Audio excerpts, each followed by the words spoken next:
Film fans, and welcome back to my YouTube channel, Tyler's Real Movie Talk, guys. And in this video, we're going to discuss the series premiere of the new show on Sci-Fi, Krypton. Now, guys, Superman is one of my favorite comic book characters, if not my favorite comic book characters of all time. So, guys, when I heard they were creating a Krypton show, really set a long time before Superman ever existed, I was skeptical. I didn't know what to expect. I didn't know what was going to happen, and I really didn't know what to think about it.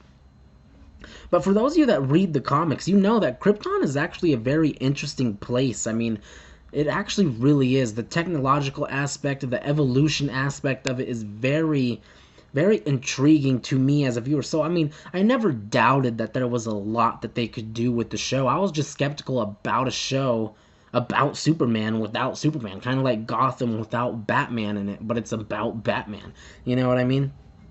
But, guys, I gotta say, after watching the first 10 or 15 minutes of this show, I was prepared to hate it. I mean, I'm not gonna lie. I did not like the first 10 to 15 minutes. It was boring. It wasn't dragging me into the characters at all, I felt like.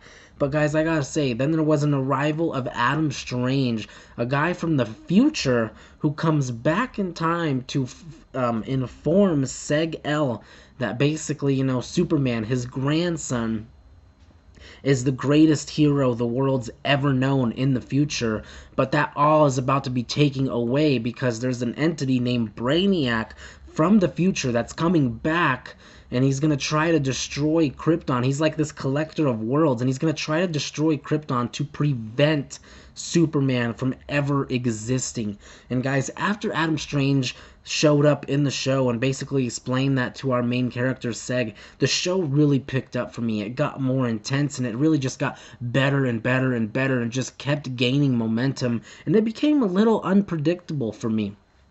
And I appreciate that a lot. I hate when a show can get predictable, when you can see things from a mile away, you know what I mean? I like when you think something's going to happen, and it takes a total 360 from what you thought was going to happen. In this show, I thought it did that well in this first episode. Some things happened that I didn't really think would happen in this episode. And guys, look, I don't think the episode was great per se, you know, I'm not like raving about it, but I thought it was okay. And you know, that's a lot considering the first 10 to 15 minutes did not bring me into the show really at all. But I stuck with it because I told myself, hey, you know, give it a chance, watch the full episode, see where they go with this. And I'm really thrilled with where they went with it in the second half of the episode. Like I said, it just gained momentum and it just kept going for me. And even though it wasn't great, I would say it was okay. And the second part of the episode did enough for me to make me want to watch next week to see what they have in store, guys. So, I mean, I guess in that way, the episode did its job.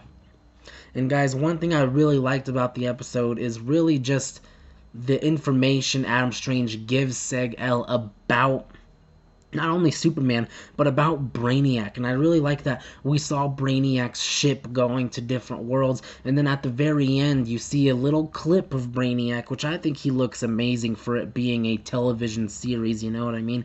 But it does bum me out a little bit, because I think Brainiac is more of a cinematic villain to Superman. Look, a lot of people think that Lex Luthor is Superman's biggest foe. To me, I think Brainiac is right up there with Lex Luthor. I mean, it's neck and neck. I love Brainiac. I mean, he's just a terrifying character.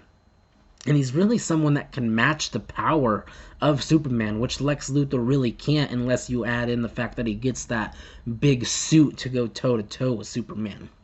So I love that about the show, and I think they did the Brainiac things correctly, and really the Brainiac things are what really make me interested to keep watching the show. So I guess in that perspective, or in that way of looking at it, they did their job. And guys, I loved seeing the Fortress of Solitude in this episode. I'm a big Superman fan, so anything like that is fantastic. And when Adam Strange brings back Superman's cape from the future and it's so slowly disintegrating, and what that means is when it's fully disintegrated, Seg-El is out of time to stop Brainiac, and Brainiac will have destroyed Superman from the future from ever existing.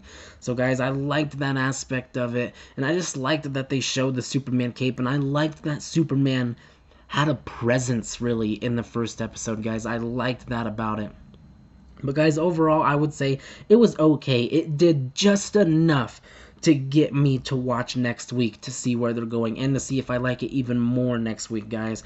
But definitely let me know what you guys thought in the comments below. Did you guys like this episode? Did you not? Are you excited to see where they go, or are you not even interested anymore? And if you guys like this video, be sure to click that thumbs up and hit the subscribe button and the notification bell, which will notify you anytime I have any new content coming out, guys. And with all of that out of the way, thank you for watching.